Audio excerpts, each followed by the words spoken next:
एक छोटी सी अव्यवस्था पर ध्यान केंद्रित न होने दें और याद रखें कि आप खास हैं। हम सभी अनिश्चितता और संदेह के दौर से गुजरते हैं। कुछ मुश्किलें आपको आपकी मंजिल से विचलित करने के लिए भेजी जाती हैं। अपनी सृजन शक्ति पर ध्यान केंद्रित करें, न कि अराजकता पर। नमस्कार दर्शकों, शिक्षा जगत में आप सभी का हार्दिक स्वागत है और आप देख रहे हैं डीडी राजस्थान। मैं हूं गिरधर अग्रवाल। दर्शकों, आज फिर से हम सब एकत्र हुए हैं शिक्षा पर चर्चा करने के लिए और आज हमारे साथ एक खास शख्सियत मौजूद हैं, डॉक्टर रविदत्त शर्मा जी, जो कि पिछले 15 वर्षों से लैंग्वेज टीचिंग के क्षेत्र में कार्यरत हैं। नमस्कार सर, आपका हार्दिक स्वागत है। धन्यवाद बहुत बहुत। आज का जो हमारा शीर्षक है वो है भाषाएं एक सांस्कृतिक संबंध। किस तरह से लैंग्वेज को हम कल्चरली कनेक्ट कर सकते हैं, कल्चरली कोलैबोरेट कर सकते हैं और उसके थ्रू हम ग्लोबली कनेक्ट हो सकते हैं सभी तरीके के लोगों से। तो सर, मैं आपसे जानना चाहूँगा कि किस तरह आज का जो हमारा टाइटल है भाषाएं एक सांस्कृतिक संबंध, वो कितना मायने रखता है इस ग्लोबल चेंजिंग एनवायरनमेंट में, और किस तरह से भाषा, लैंग्वेज, चाहे वो नेशनल लैंग्वेज हो चाहे वो इंटरनेशनल लैंग्वेज हो, किस तरह से वो हमारी लाइफ को इम्पैक्ट करे। देखिए, सबसे पहले भाषाएं बहुत अनेक हैं। जब हम बात करें इंटरनेशनल लैंग्वेज की, तो अभी प्रचलित जो लैंग्वेज है इंटरनेशनल वो है फ्रेंच, जो कि हम स्कूल लेवल से पढ़ा रहे हैं। जब हम बात करें एक फॉरेन लैंग्वेज पढ़ने की, तो एक फॉरेन लैंग्वेज पढ़ने के लिए क्या नीड है? सबसे पहले तो क्योंकि हम सब हिंदी बोलते हैं, इंग्लिश हम क्योंकि कॉलोनाइजेशन की वजह से all of us we speak English. अब फ्रेंच एक और इंटरनेशनल लैंग्वेज इंट्रोड्यूस करने का मेन ये मोटिव है because to generate more opportunities towards a global market, जिससे कि हमारी ट्रेडिंग हो सकती है, जो कि हमारे जॉब्स जनरेट की हम बात करें, जो कि बहुत ही इम्पॉर्टेंट है सब जगह। ऑफ कोर्स अभी अब कोविड में तो बहुत ही इम्पोर्टेंट जो है वो है जॉब। तो हमारे फ्रेंच भाषा के लर्निंग से जो कि एक यंग बच्चा है उसको बहुत अच्छी अपॉर्चुनिटी मिलती है, एक कंपेटिटिव एडवांटेजेस है, और वो he is different from others once he learn a foreign language. Because आप मैथमेटिक्स पढ़ते हैं टू शार्पन द माइंड, आप साइंस पढ़ते हैं लॉजिकल रीजनिंग के लिए, लेकिन जब आप फ्रेंच पढ़ते हैं तो आप एक अलग ही स्टोरेज डेवलप कर रहे हैं अपने दिमाग में। Just like when your computer is full, you attach a 1 TB external hard drive to get more space. So it is exactly playing the same role, and which gives the opportunity in the global market. बिल्कुल सर। मैं आपसे ये जानना चाहूँगा कि कैसे एक stand out, how to be a stand out in the global changing environment, जो हमारा मेन मुद्दा है आज के इस कार्यक्रम का, कि किस तरह एक बच्चा जब एक लैंग्वेज को सीखना चाहता है या उसमें एक इंटरेस्ट डेवलप हुआ है कि वो लैंग्वेज को अपनी लाइफस्टाइल में डेवलप करेगा, तो वो कैसे इस डायनेमिक एनवायरनमेंट में स्टैंड आउट करेगा।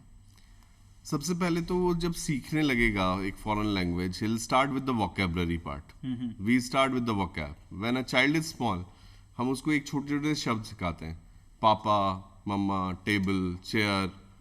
तो बच्चा धीरे धीरे डेवलप करता है उसका इंटरेस्ट जो क्रिएट होता है। सबसे पहले तो when you talk about school में हमने इंट्रोड्यूस करी है, 6th क्लास में बच्चा पढ़ रहा है, first he get acquainted with the vocab. हम उसको डायरेक्ट नहीं सिखा रहे मेरा नाम रवि है, मैं यहाँ रहता हूँ, नहीं। ड्यूरिंग द प्रोसेस वो डेवलप होता है उसका interest. he develops the interest in the school, and slowly and gradually he come up with the opportunities of the scholarship to France, and he develops his language, and one day he's fluent in the language because he understands the syntax by the end of the language. So it is like that in the globalized world. जब हम बात करें जहाँ की jobs नहीं है, वहाँ पर हम आउटसोर्सिंग, आज जितने भी आप मल्टीनेशनल कंपनीज देखेंगे उनकी आउटसोर्सिंग इंडिया में हो रही है। आउटसोर्सिंग में naturally they need the people who speak French, तो they are working for the French people only, for the French companies being in India. So India में रह के they are getting the jobs. और इस समय जाके हम कोविड-19 की बात करते हैं, इस समय भी उनके पास जॉब्स की कमी नहीं है। आज भी हमारे बच्चों को जॉब्स मिल रही है जो कि मल्टीनेशनल कंपनीज में।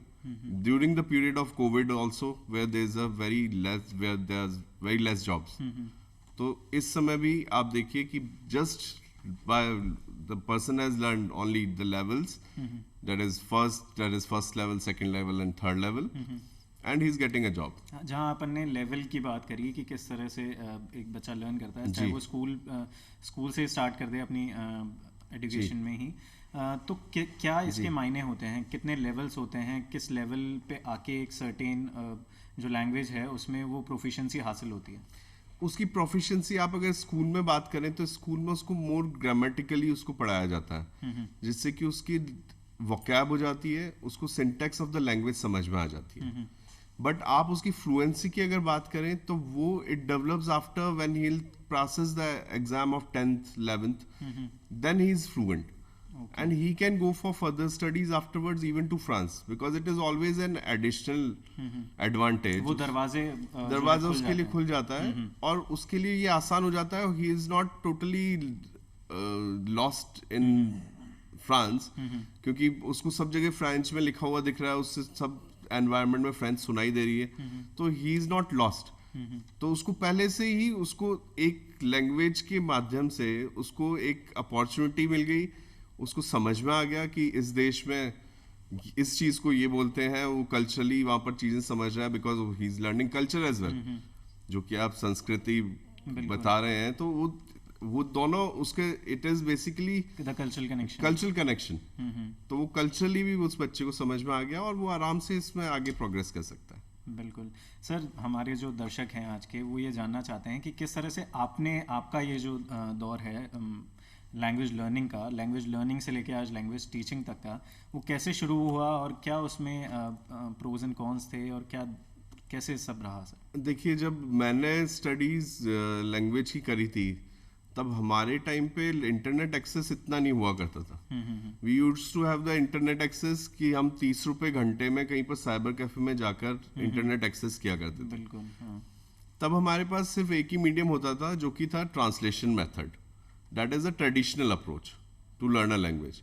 तो हम उस सेंटेंस को देखते थे और हम उसको ट्रांसलेट करते थे डिक्शनरी में से उसके मीनिंग्स देख के. That is how I have started when I was in second year. जब मैं बीए कर रहा था तो मैं सेकंड ईयर में पढ़ना चालू करा. मैंने यूनिवर्सिटी में सर्टिफिकेट कोर्स करा, डिप्लोमा करा, पोस्ट डिप्लोमा करा. फिर उसके बाद में मैंने मास्टर्स में एनरोल करा. तो मेरे को फर्स्ट ईयर के बाद में मुझे एक स्कॉलरशिप फ्रेंच गवर्नमेंट से मिली इंग्लिश पढ़ाने के लिए फ्रांस में. तो 9 महीने के लिए वो स्कॉलरशिप होती है. आज भी वो स्कॉलरशिप होती है in the name of assistant d'anglais. तो उस स्कॉलरशिप से मैं फ्रांस गया and I worked as English assistant. मैंने इंग्लिश पढ़ाई वहाँ पे, and at the same time I brushed up my French. क्योंकि जो environment में जो language develop होती है वो naturally आप रोज आप हिंदी बोल लेते हैं, इंग्लिश बोल लेते हैं, लेकिन फ्रेंच आप हर किसी से नहीं बोल सकते. तो जो डेवलप वहाँ पर होती है उससे मैंने काफ़ी ब्रश अप करी. Then I started teaching as well when I came back to India. उसके बाद वापस आकर मैंने फ्रेंच पढ़ाना चालू करा. काफ़ी टाइम से मैं खैर मास्टर्स में था जब भी मैं पढ़ाया करता था, और उसके बाद से मैं नेचुरली पढ़ा रहा हूँ और काफ़ी स्कॉलरशिप्स जो कि फ्रेंच गवर्नमेंट की है वो भी अवेल कर चुका हूँ. ओके जी सर, जैसे हमने फ्रेंच की बात करी कि रिसेंटली आप शायद कहीं बाहर फ्रांस में गए भी थे किसी वजह से, तो एक तो उसके बारे में, और दूसरा क्या सिर्फ फ्रेंच ही है जो एक माध्यम है कल्चरली कनेक्ट होने का? क्योंकि बहुत सी और भी भाषाएं हैं, स्पेनिश हो गई, जर्मन हो गई, ऐसी और भी भाषाएं हैं. तो क्या उनके थ्रू या फिर कौन सी ऐसी भाषा है जिसको सेलेक्ट करके बच्चा एक राइट ऑप्शन चूज कर सकता है? जी, अभी मिनिस्ट्री ने 2019 दिसंबर में एक स्कॉलरशिप दी थी मुझे, जो कि 11 टीचर्स को दी गई थी इंडिया में. उसमें हमें बहुत ही अच्छे एक रेप्यूटेड इंस्टीट्यूशन है काविलम में, उसमें वो ट्रेनिंग दी गई जिसमें कि नई मेथोडोलॉजी पढ़ाई गई. किस नई मेथोडोलॉजी से आप फ्रेंच जल्दी पढ़ा सकते हैं स्टूडेंट्स. अब क्योंकि अप्रोच चेंज हो चुकी है, in French we call it communicative approach, l'approche communicative. That is a communicative approach. Now we are not following the traditional method. पहले हम ट्रेडिशनल मेथड क्या करते थे, ट्रांसलेशन कर रहे हैं, डायरेक्टली स्ट्रक्चर सीख रहे हैं. Now it is French to French approach. Now they are telling to teach a student from the day one French to French by the gestures. Gestures से पढ़ाओ आप पोस्ट कार्ड्स लीजिए, you show them, and you can teach through. एक तो वो है, दूसरा प्रश्न आपका था कि क्या सिर्फ फ्रेंच ही एक माध्यम है या एक भाषा है देखिए ग्लोबली कनेक्ट करने के देखिए ये सिर्फ एक नीड की बात है। लिए? मान लीजिए स्टूडेंट की नीड है कि मैं तो ज्वेलरी का काम करना है मुझे, मैं ज्वेलर हूँ, तो the person will never go towards French language, the person will go towards German language, because Germany आप देखेंगे तो Germany is a hub for jewellery. अब आप फ्रेंच की बात करते हैं, लेकिन आप टेक्निकल साइड से हैं, आप अभी देखेंगे राफेल वगैरह सब कुछ हमने फ्रांस से डील करी है। When you talk about aeronautics, हम बोइंग लेते हैं, तो एरोनॉटिक्स में आप देखेंगे तुलूज में एक बहुत बड़ा स्कूल है जहाँ की अपने बहुत सारे Indian students they are in the aeronautics school. Okay. तो it depends on the need, आपकी क्या नीड है। मेरी नीड है कि मुझे फ्रेंच पढ़नी है क्योंकि बेसिकली यू आर कनेक्टेड हाँ। इन फ्रेंच लैंग्वेज हाँ। एंड फ्रेंच सब भाषाओं को एक अलग ही वो है, लेकिन अगर हम second most spoken communicative language आज अगर देखें तो वो फ्रेंच ही है। ओके। आप देखेंगे 25, it's not only in France, खाली फ्रांस में नहीं मिलेगी हमें ये लैंग्वेज, आपको कनाडा में भी फ्रेंच है, आपको बहुत सारी यूरोपियन कंट्रीज में मिलेगी, स्विट्जरलैंड का एक पार्ट फ्रेंच बोलता है, आप 25 देश अफ्रीका के फ्रेंच बोलते हैं जहाँ ग्लोबली अडॉप्टेड लैंग्वेज है। तो ट्रेडिंग, आप ट्रेडिंग की भी बात करते हैं तो trading is possible only when you speak the language. आज मैं मार्केटिंग से हूँ मान लो, तो मुझे कुछ प्रोडक्ट अगर बेचना है तो मैं वो प्रोडक्ट जब तक नहीं बेच सकता जब तक मैं उसकी लैंग्वेज नहीं बोलूंगा। बिल्कुल। तो अगर आपको प्रोडक्ट आपके पास में है and you want to sell it, तो आपको लैंग्वेज फ्रांस की भी पढ़नी पड़ेगी। तो it totally depends on the need of the person कि उसकी नीड क्या है, उसका गोल क्या है।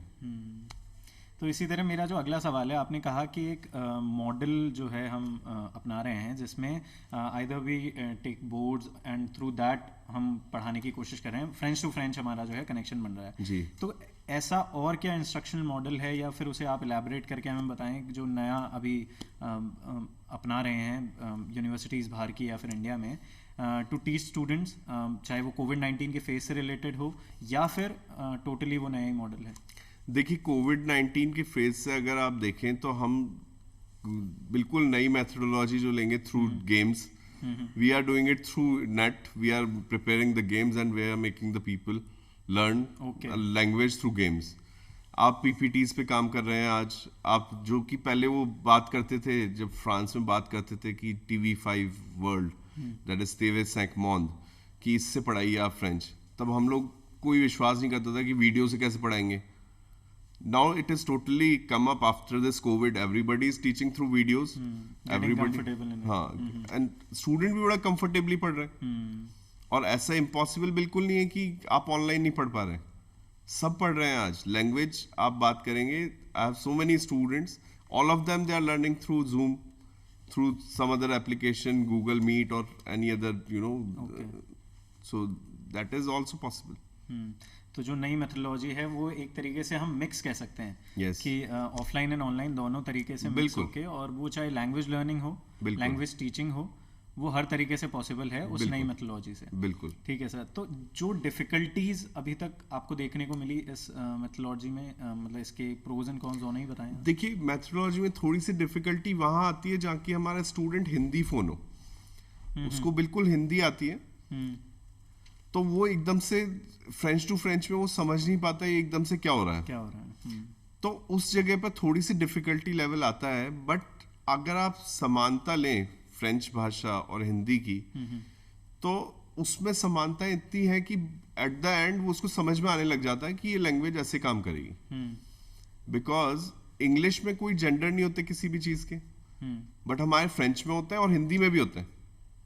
टेबल रखी है मतलब टेबल रखी है, टेबल रखा है नहीं होगा, टेबल रखा है नहीं होगा। The same in French, set une table, une table is a table, so I have to use the article according to its gender, which is not there in English. This is a table, a chair, for everything a chair, but there is only change in for the vowel, but यहाँ पर it is according to the gender. Okay. तो धीरे धीरे student को समझ में आता है हिंदी फोन को भी कि it is not, I am not totally outreached.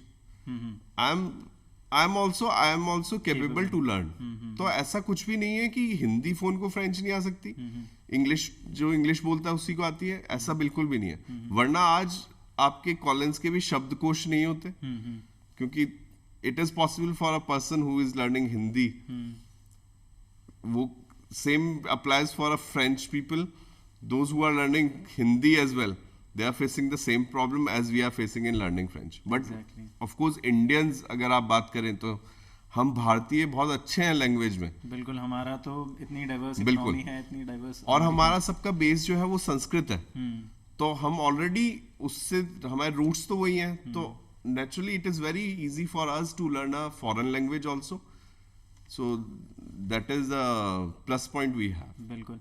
Big scale benefits हम किसे कहेंगे लैंग्वेज लर्निंग में, अगर स्टूडेंट के पर्सपेक्टिव से बात करें ग्लोबली या फिर नेशनली, हम किसी भी तरह से उसे देख सकते हैं, लेकिन बिग स्केल पे क्या इसके बेनिफिट्स हो सकते हैं? देखिए बिग स्केल पे आपको, जैसे किसी ने बीए करा है, बीकॉम करा है, उसने इवन एमबीए करा है, ओके, तो एमबीए करने के बाद भी उसका पैकेज जो हम बात करें आज प्रेजेंट सिनेरियो में, that is between 3 to 5 lakhs, which starts from 3, Okay. which goes till 5।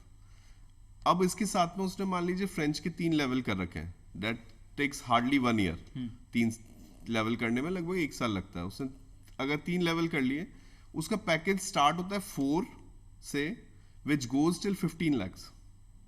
Okay.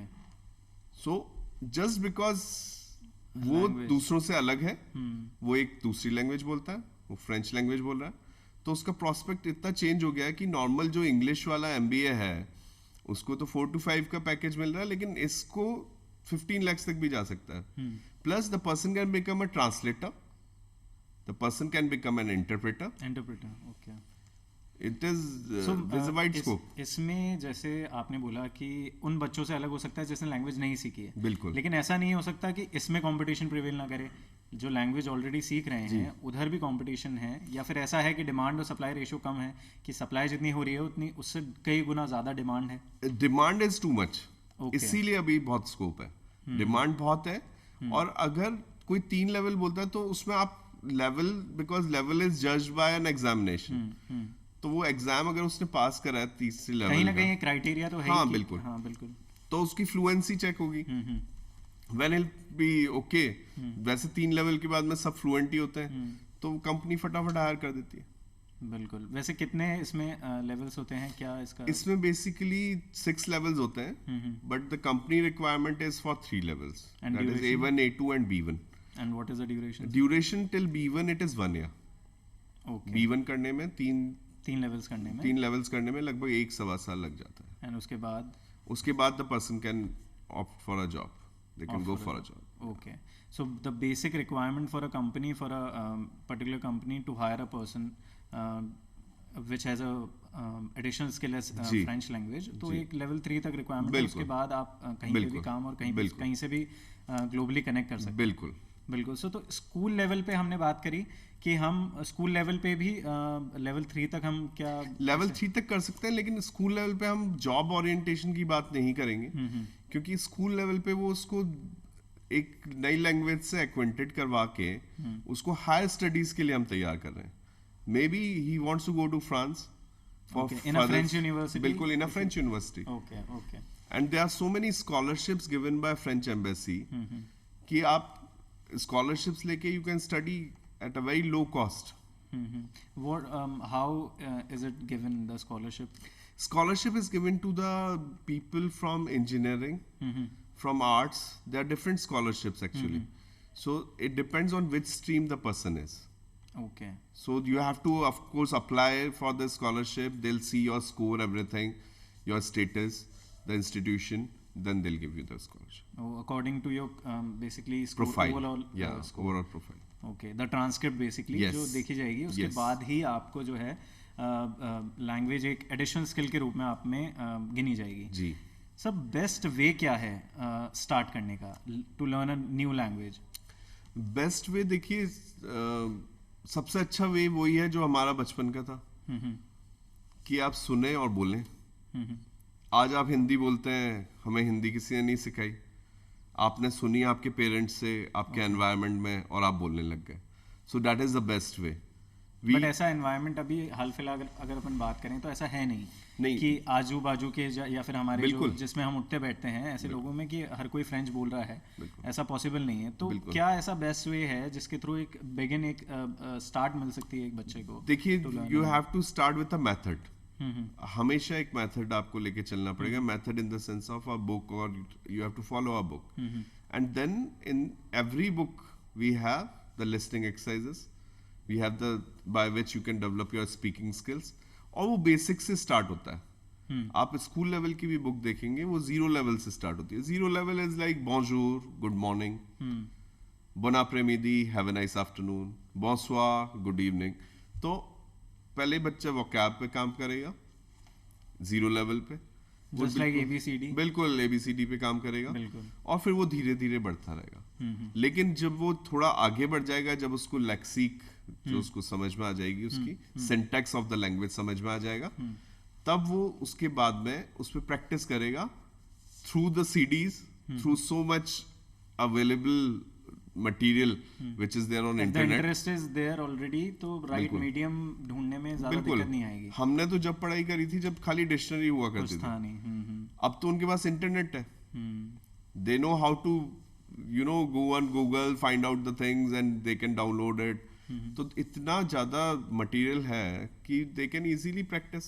दूर से देखने में तो काफ़ी अच्छा लग रहा है सब कि है ना, फ्रेंच सीख लेंगे एक साल में, लेवल 3 तक पहुंचने के बाद हम एक जॉब ले लेंगे, उस जॉब में चाहे हम इंटरप्रेटर बने, चाहे हम ट्रांसलेटर बने, या फिर हम किसी MNC में इंडिया लेवल पे, या फिर हम बाहर जॉब कर सकते हैं। क्या इतना इजी ईज टू गो है ये journey? Easy to go I can't say, it totally depends on कि आप में कितना ज़ील है उस लैंग्वेज के लिए। मैं जब पढ़ता था राजस्थान कॉलेज में, मैं आपको बता रहा हूँ, मेरे friends they used to laugh on me, वो हंसते थे मेरे से जब मैं पढ़ता था। मैं बोलता बॉन्जूर, इवन आज के स्कूलों में हम अगर इंग्लिश भी बोलते हैं जी, और आपका एनवायरनमेंट ऐसा है जो इंग्लिश नहीं बोल रहा है जी, तो दिल फाइंड यू फनी। हाँ बिल्कुल। तो वो मेरे पे हंसते थे, and one day one of the student जो कि मेरे साथ में क्लासमेट था, वो मेरी क्लास में बैठा था to learn French, and I was coming as a teacher to teach him.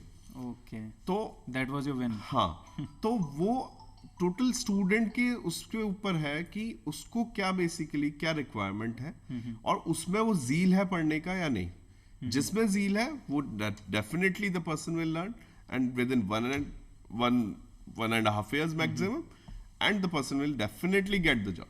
He'll find the opportunity. Definitely, the person who has a zeal will definitely win. Okay sir. So हमने ये देखा कि क्या best medium हो सकता है जी, इसको सीखने का क्या बेस्ट वे पॉसिबल है, लेकिन क्या ये चीज़ एक बच्चे को सिखा पाना कि क्या ये राइट डायरेक्शन तुम्हारे लिए है, उसकी जील कन्वर्ट हो गई है कि वो चाहता है कि मैं एक फॉरेन लैंग्वेज सीखूं, लेकिन हाल फिलहाल जो हमारी सोसाइटी है जिस तरह से चल रही है, मेरे को पर्सनल मेरा ओपिनियन है कि फॉरेन लैंग्वेजेस का इतना अभी चलन नहीं है। या तो माँ बाप चाहते हैं हमारा बेटा इंजीनियर बने, डॉक्टर बने, CA बने, उसके अलावा लॉयर बन जाए, इससे ज़्यादा पर्सपेक्टिव उनका है नहीं कि हम देखें अपने बच्चे को किसी रूप में। देखिए वो क्या है, माइंडसेट हो रखा है सबका कि बच्चे को इंजीनियर बनाना है, बच्चे को डॉक्टर बनाना है। तो वो जब तक आप बच्चे के विश के हिसाब से आप उसको सही चीज नहीं देंगे, तब तक कुछ नहीं हो सकता। आज हमने स्किल डेवलपमेंट भी चालू करा है, आपने बिल्कुल अभी देखा होगा, we have the skill development classes now introduced in this. That is because बच्चे पे बिल्कुल भी पीयर प्रेशर नहीं हो। आज बच्चे के पीयर प्रेशर है, he is doing engineering, I will also do engineering. बिल्कुल, तो ये जो पीयर प्रेशर है, इस वजह से जो है बच्चा आज भी उसी रेस का हिस्सा है जिसमें शायद उसे होना भी नहीं चाहिए था। तो लैंग्वेज लर्निंग, भाषा से हम कितना कल्चरली कनेक्ट हो सकते हैं, ये आज हमें रविदत्त सर ने बताया, और किस तरह से इस फील्ड में एक्सेल पाकर हम ग्लोबली कनेक्ट हो सकते हैं, ग्लोबली कम्पिटिटिव एडवांटेज ले सकते हैं और अपने करियर को एक बेहतर ऊंचाई तक पहुंचा सकते हैं। तो दर्शकों, आज बहुत ही खास सा हम सर का धन्यवाद देना चाहेंगे कि सर आज हमारे साथ जुड़े और हमारे दर्शकों को इतनी महत्वपूर्ण जानकारी दी। धन्यवाद सर आपका, थैंक यू हमारे शो में आने के लिए। तो इसी के साथ मैं आज के कार्यक्रम को एक पूर्ण विराम लगाना चाहूँगा, और अंत में मैं बस यही कहना चाहूँगा कि कोई शख्स कितना भी छोटा क्यों ना हो, उसे हौसला नहीं छोड़ना चाहिए, क्योंकि तकलीफ़ें ज़िंदगी की सच्चाइयाँ हैं, तकलीफ़ें कामयाबी की सच्चाइयाँ हैं। इसी उम्मीद के साथ कि हम जो है हमारे बच्चों को राइट डायरेक्शन प्रोवाइड कर सकें, उन्हें एक बेहतर करियर की तरफ उनका जो है उनको मूव फॉरवर्ड करा सकें। इसी उम्मीद के साथ अगले हफ्ते फिर मुलाकात होगी किसी नए विषय के साथ।